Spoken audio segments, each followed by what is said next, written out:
Look at this. Ngayon ko napo na lang.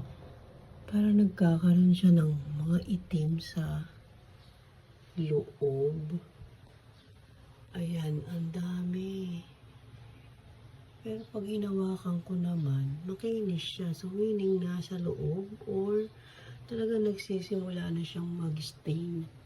So, after almost 3 years, ito na ngayon yung aking peel and stick wallpaper dito sa aming kitchen backsplash.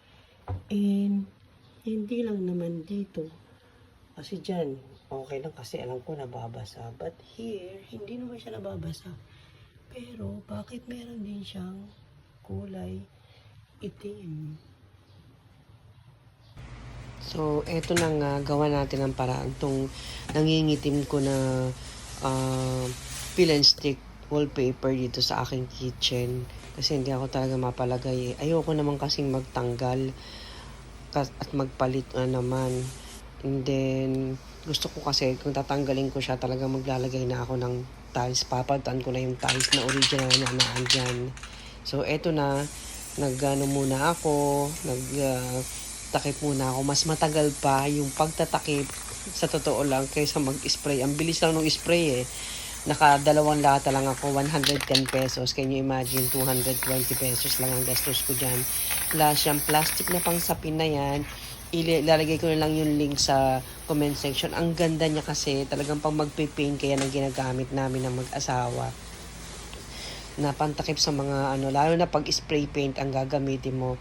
Eto, isa-isa ko nang binabalik kasi natapos na. Lagay ko na lahat yung mga uli, ibabalik ko na yung mga gamit.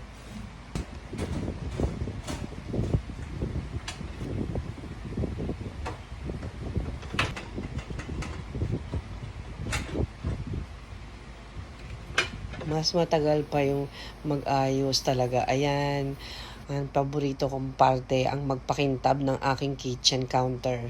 Ito na ang resulta. Ayan, diba nakita nyo sa unang video na yan, nangingitim yung parte na yan, tsaka dito sa bandang taas. Ngayon wala na at naging matte. Kaya nagustuhan ko, naging matte yung parang tiles niya. Ayan, ang ganda-ganda na. So, hindi na ako kailangan bumili ng bagong peel and stick kasi ang mahal din yan eh. Lalo siyang pumuti. Ang ganda. Parang bago na naman. Thank you for watching.